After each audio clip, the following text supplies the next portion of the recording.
ready for this?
I think we need to make a new intro and use that song.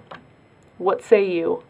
Hey guys, I am in an editing room. I actually don't know if I'm authorized to be here. If at some point in this video people are interrupting me and saying, "Who are you?" it's because I'm not authorized to be here. I was just going to talk about these two books briefly, mostly just reading quotes, and I might say why I like them, or I might just say them. Depends upon whether or not I get caught in stuff, so yeah. Alright, I am going to start with A Small Place. The book is basically about the citizen of a small place called Antigua. It's a tourist location. It's a really small island. Essentially it's all just tourist stuff. The citizens there don't have a proper library, etc., etc. So okay, this is sort of the beginning where they're talking about loneliness and why people go on vacations and tourist places and stuff like that. From day to day, as you walk down a busy street in the large and modern and prosperous city in which you work and live, dismayed, puzzled at how alone you feel in this crowd, how awful it is to go unnoticed, how awful it is to go unloved, even though you are surrounded by more people than you could possibly get to know in a lifetime that lasted for a millennia. And then out of the corner of your eye, you see someone looking at you, and absolute pleasure is written all over that person's face. And then you realize that you are not as revolting a presence as you think you are, for that look just told you so. As an ordinary person, you are not well equipped to look too far inward and set yourself aright, because being ordinary is already so taxing. This author is really negative. She kind of hates everyone, including herself. But she has some really good quotes in here. This is probably one of the more applicable to the book theme quotes. That the native does not like the tourist is not hard to explain, for every native of every place is a potential tourist, and every tourist is a native of somewhere. Every native everywhere lives a life of overwhelming and crushing banality, and boredom, and depression, and desperation, and every deed, good and bad, is an attempt to forget this. So when the natives see you, the tourist, they envy you, and they envy your ability to leave your own banality and boredom. They envy your ability to turn their own banality and boredom into a source of pleasure for yourself. So it's sort of self-loathing that they hate you a bit. Here's a random one. The English hate each other, and they hate England, and the reason they are so miserable now is that they have no place else to go and nobody else to feel better than. Yeah, she's really against imperialism, and her entire country is kind of there because of imperialism, so. This wrong can never be made right, and only the impossible can make me still. Can a way be found to make what happened not have happened? Even if I really came from people who were living like monkeys in trees, it was better to be that than what happened to me, what I became after I met you. It's kind of like a hate note to the English primarily, but anyone who kind of takes over a country. Quote, a people to mold, a nation to build, quote, has not had a proper library. So I guess that's kind of like they're saying with their independence, but they haven't had a proper library. I didn't even mention this. I totally forgot. I read this last semester. They don't really suffer from imperialism now, but they got independence and then didn't know what to do with it, sort of. So it's kind of like the Native Americans, I guess, is an easy example that we abuse them, and then we're like, here's some land, and they're like, okay, I guess we'll make casinos.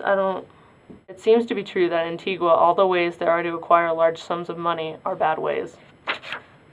This is a good one. In places where there is a minister of culture, it means there is no culture.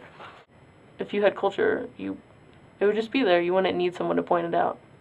I look at this place, Antigua, I look at all these people, Antiguans, and I cannot tell whether I was brought up by, or so come from children, eternal innocence, or artists who have not yet found immense in a world too stupid to understand, or lunatics who have made their own lunatic asylum, or an exquisite combination of all three. I think she's a good writer.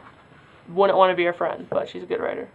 Some of the ministers were honest. One of them, a famous one in Antigua, a leader of the trade and labor union movement, even died a pauper.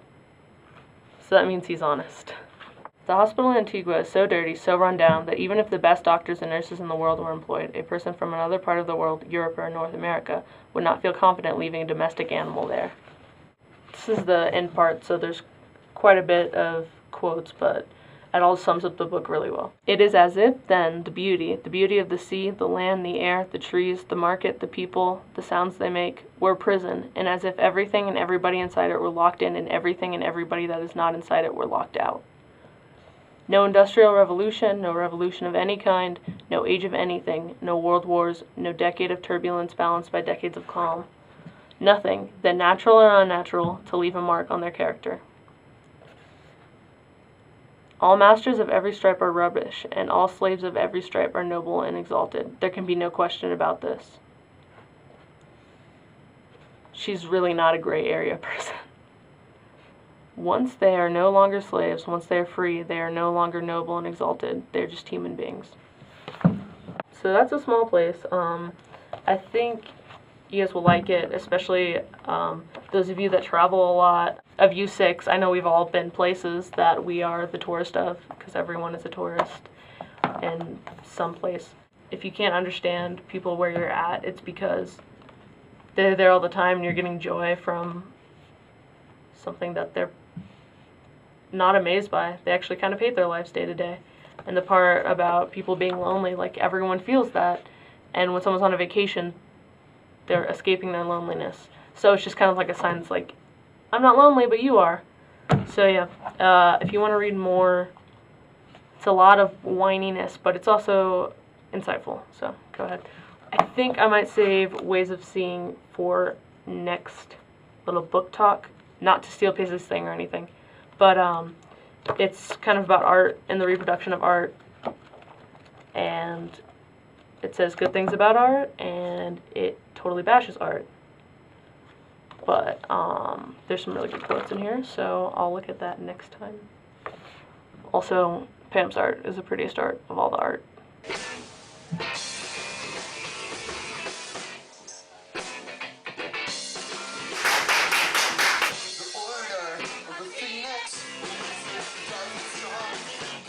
Here, I'm remixed.